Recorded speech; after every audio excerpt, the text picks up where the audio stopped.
அன்பான உறவுகளுக்கு உங்கள் தமிழின் அன்பு கலந்த வணக்கங்கள். நலம் நலமறிய ஆவல். சோகம் இல்லாத வாழ்க்கை இல்லை, போராட்டம் இல்லாத மனித குலம் இல்லை. நம்ம சுற்றி எத்தனை சோகம் நிறைந்த நிகழ்வுகள் நடந்தாலும் போராடித்தான் நாம் இந்த வாழ்க்கையில் முன்னேற முடியுங்கிற ஒரு நிலை இருக்கும் பொழுது நம்ம அந்த போராட்டத்துக்கு தயார் செய்து கொள்வது தான் உத்தமம். எல்லாத்துக்குமே பயந்துக்கிட்டு எங்கேயுமே போகாமல் வீட்டுக்குள்ளேயே வாழக்கூடிய இனம் கிடையாது இந்த மனித குலம். நம்மளுடைய வெற்றிக்கு நாம தான் அடிக்கல் நாட்டணும், நாம தான் போராடணும், நாம தான் இந்த சமுதாயத்தில் இருக்கக்கூடிய தவறுகளை எல்லாம் சுட்டி காட்டி நல்ல விஷயங்களை மனிதர்களின் மனதிலே புகுத்துவதற்கான வேலைகளில் ஆயத்தப்பட வேண்டியிருக்கிறது. அதனால் நம்முடைய பங்களிப்பு ரொம்ப அதிகங்கிறத நாம் நிச்சயம் உணரணும்.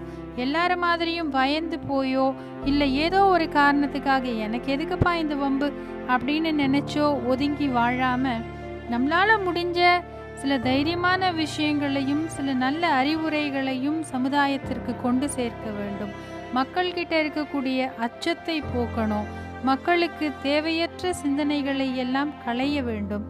முதல்ல நாம் எவ்வளவு தைரியமாக இருக்குமோ அப்படித்தான் நம்ம சந்ததியையும் நம்மளால் தைரியமாக வளர்க்க முடியும் அப்படிங்கிறத நாம் ரியலைஸ் பண்ணணும்.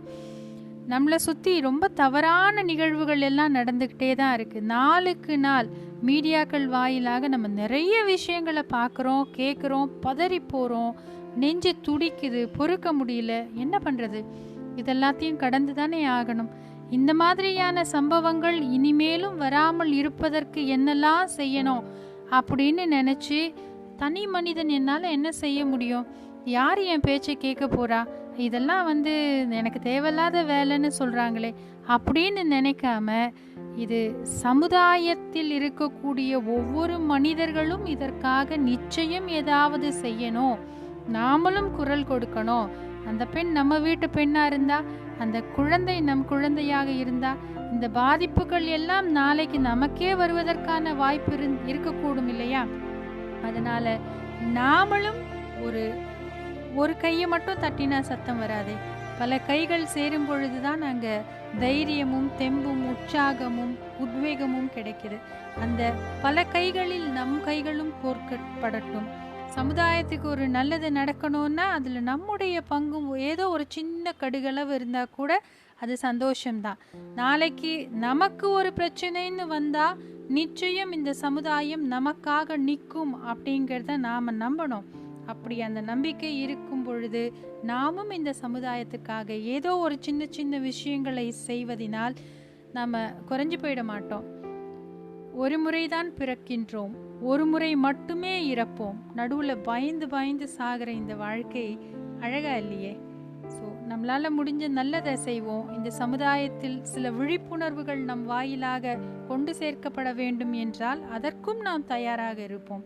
அஞ்ச வேண்டாம். நாம் தனி மனிதன் அல்ல, நம்முடன் பெரிய சமுதாயமே இருக்குது அப்படிங்கிறத நம்புவோம். நம்ம மக்களுக்கு, நம் பெண் சகோதர சகோதரிகளுக்கு, நம் குழந்தைகளுக்கு நாம் பாதுகாப்பாக சில நல்ல விஷயங்களை செய்வோம். எல்லாரும் தோள் கொடுங்க. எல்லாரும் உங்களுடைய சிந்தனையில் உள்ள நல்ல விஷயங்களை மக்களுக்கு கொண்டு சேருங்க. மீண்டும் ஒரு சிறந்த சிந்தனையோடு வாங்க தமிழோடு பேசுவோம்.